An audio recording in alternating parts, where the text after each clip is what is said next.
Bharatiya Janata party देश से बाहर जाएगी। आने वाले समय में भारतीय जनता पार्टी न केवल जहां कर्नाटक से साफ हुई है, उत्तर प्रदेश या अन्य राज्यों से भी भारतीय जनता पार्टी का सफाया होगा। उन्हें समीक्षा इस बात की करनी चाहिए थी कि उन्होंने कितने अधिकारियों से बेईमानी कराई, तो भारतीय जनता पार्टी बेईमानी नहीं करेगी तो सफाया होगा। और उनके परिवार के लिए बहुत बड़ी क्षति हुई है और ये क्षति ऐसी है जिसकी भरपाई बहुत समय लगेगा और ऐसी क्षति कभी पूरी नहीं हो सकती। जहां वो इस जनता के बीच में लगातार अपना जीवन काट दिए, दुख दर्द हो, परेशानी हो, किसी की मदद हो, शादी ब्याह हो, खुशियों का समय हो, हर समय प्रधान जी महावीर सिंह यादव जी उनके बीच रहते थे। उनके बीच में रह कर के ही जनता ने उन्हें इतना सम्मान दिया कि वो राजनीति में आगे बढ़ते चले गए। और आज जो आप उनके साथ इतने परिवार के लोग या जनता दिखाई दे रही है, वो उनका व्यवहार, उनका जनता के प्रति लगाव और जनता से जो जुड़ाव था उसका परिणाम है। उनके ना रहने से जनता दुखी है। हम सब लोग इन परिवार के साथ हैं।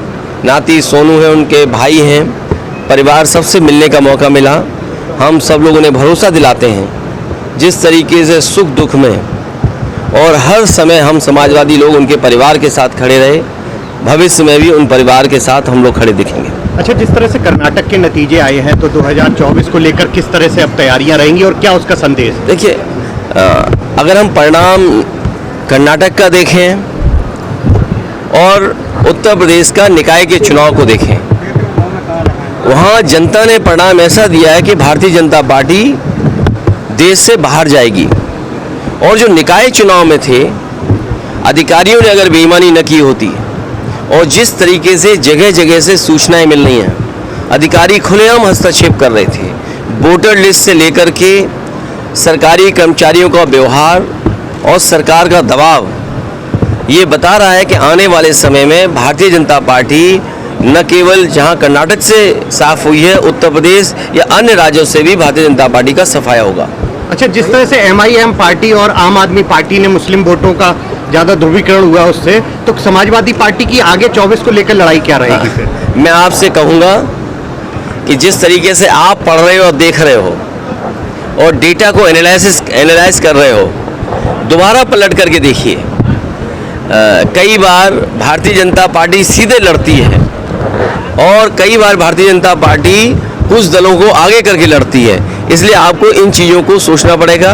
राजनीति करने वाले लोग और जो दल हैं पॉलिटिकल, वो जानते हैं कि आने वाले समय में किसके साथ रहने से और किसको हराने से देश का लोकतंत्र बचेगा। और आने वाले समय में जिस तरीके से कर्नाटक में बदलाव हुआ है या उत्तर प्रदेश में आज भी अगर हिसाब किताब वोटों का लगाएं, जितना जन समर्थन लगातार समाजवादी पार्टी का बढ़ा है। अगर हम मेयर के चुनाव का देखें, पिछले चुनाव से तुलना करें तो वोट बढ़ा है और कितना परसेंटेज बढ़ा है आपने देखा है। उसी तरह नगर पालिका में परसेंटेज बढ़ी है वोटों की, टाउन एरिया में परसेंटेज वोट बढ़ी है। तो अगर हम शहरों में बढ़ रहे हैं और गाँव में जो हमारी पार्टी का बेस पहले से इंटैक्ट है, तो भारतीय जनता पार्टी बेईमानी नहीं करेगी तो सफाया होगा। जिस तरह से मोदी सरकार के 9 वर्ष पूरे हो रहे हैं, उसके उपलक्ष्य में पूरे देश प्रदेश में कार्यक्रम करने जा रही, जनसभाएं करके लोगों को नीतियां बताई जा रही। देखिए, 9 वर्ष में 9 महीने में ये वो संख्या है जिससे कुछ बदलाव दिखता है। 9 महीने एक नया जीवन मिल जाता है। ये 9 वर्ष की उपलब्धि बता रहे हैं। इनसे बताओ कि जो बुनियादी सवाल थे वो वही कि वही है कि नहीं है। महंगाई चरम सीमा पर है, क्या बेरोजगारी चरम सीमा पर नहीं है? और फिर अधिकारियों का कितना पॉलिटिसाइज करोगे आप? जो पार्टी अपने आप को ये कहती थी कि हम अधिकारी को पॉलिटिसाइज नहीं करते, अधिकारी बड़ी संख्या में भारतीय जनता पार्टी के कार्यकर्ता बनकर के काम कर रहे हैं। तो क्या लग रहा है कि जनता की समस्याओं को लेकर खड़े उतर पाए सरकार? देखिए, आपको याद होगा धुएं के लिए सुप्रीम कोर्ट को हस्तक्षेप करना पड़ा और इस देश के वो प्रधानमंत्री हैं या वो बीजेपी है जिसने सबसे ज़्यादा झाड़ू उठाया। और आज हम डीजल पेट्रोल जो खरीदते हैं उसमें सब में स्वच्छ भारत के लिए अब सेस लगता है। अगर डीजल पेट्रोल से पैसा इकट्ठा किया जा रहा है, नमामि गंगा में पैसा दिया जा रहा है, तो ये सवाल वही का वही खड़ा है कि कूड़े का निस्तारण इनकी सरकार में ठीक होगा कि नहीं होगा, नालियाँ साफ होंगी कि नहीं होंगी। तो शहरी समस्या अलग है, हमारे किसान की समस्या अलग है। किसान की कोई गेहूँ खरीद नहीं हुई, जैसी की जो महंगाई थी वैसी दिख रही है, जो तकलीफ है वैसी दिख रही है। तो क्या बदला है 9 साल में? तो 24 को लेकर अब क्या तैयारियां पार्टी करने जा रही है, चूंकि राष्ट्रीय लेवल पर सब अब एक होने की तैयारी जो हो रही है? तैयारी ये करनी है कि आपके चैनलों से बचा जाए एक आखिरी सवाल ये है, जिस तरह और आपके प्रचार से बचा जाए। जिस तरह से बीजेपी पूरे प्रदेश में जहाँ जहाँ सीटें हारी उसको लेकर समीक्षा कर रही है और वहाँ के सांसद विधायक उससे रिपोर्ट कार्ड मांग रही है कि हारी।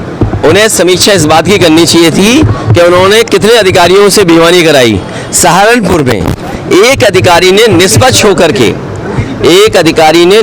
होकर के उसका रिजल्ट दे दिया, तो उसे शंटिंग कर दी, उसे छुट्टी भेजने की तैयारी है। और तमाम अधिकारी ऐसे हैं जो बीजेपी के लिए काम करते रहे, काउंटिंग से लेकर के काउंटिंग के बाहर स्थलों पे। और पत्रकार साथियों, आप सब वो बातें जानते हो, क्या छिपा है आपसे?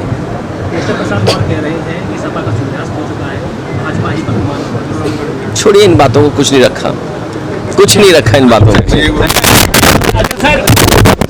दोस्तों, यूपी की धुआंधार राजनीतिक खबरों के लिए भारत एक सोच को सब्सक्राइब जरूर करिए और बगल वाली घंटी जरूर दबाइए, क्योंकि अगर आप एक बार नोटिफिकेशन बेल दबा देंगे तो आपको हमारे नए वीडियो की सूचना बिल्कुल मुफ्त में मिल जाएगी और आप जब चाहे जानकारी से भरा वीडियो अपनी मर्जी के मुताबिक देख पाएंगे। चलते हैं, जय भीम, जय भारत।